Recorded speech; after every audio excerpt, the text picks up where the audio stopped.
Despite the rich cultural heritage that exists in the country, the public lacks heritage awareness, leading to weakening the cultural identity, a decline in artistic and historical innovation, alongside reduced revenue for cultural institutions and negatively impacting tourism. Ahead of the International Museum Day, which will be commemorated on 18th May 2025 in Kabale under the theme The Future of Museums in Rapidly Changing Communities, we interact with Ms. Jackline Nyiracyiza Besigye, the Acting Commissioner for Museums and Monuments, who tells us the importance of cultural heritage. From our interaction with Uganda Wildlife Authority, this has also increased on the visitation to Queen Elizabeth.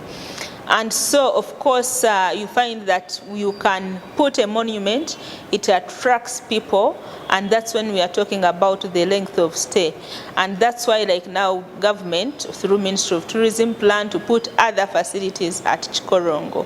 She mentioned some of the efforts that the ministry is putting in place, including new projects that involve creation of new museum centers. We are creating new museums or developing new museums as Ministry of Tourism. We have an agenda of having museums in all the regions of this country. Currently, last year we opened one in Soroti. We are developing one in Moroto, and Moroto Museum is one of the museums that will host the history of the Karamajongs. But within the artifacts that we plan to display are some of the 2008 artifacts that are currently at National Museums of Kenya, which were picked from Karamoja at a time when Idi Amin requested or forcefully asked the Karamajongs to denounce or to ban their objects. And so a few which were collected were taken away to UK, returned to Kenya, and then currently with the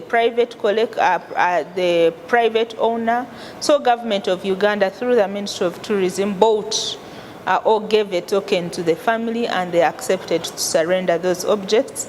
And so they are ours. With the opening of new museums amidst a changing world, the ministry has resorted to embracing technology and digitalization for advancement. We are now in the process of digitalizing our systems at government level, but also we have got other enthusiastic company or people or youth who have come up with the technology, whereby now we have adopted the use of the VR or virtual reality experiences. You find that technology, if you go to the Uganda printing, UPPC, you'll see, how technology started in the Reconnaissance era, the 1600s.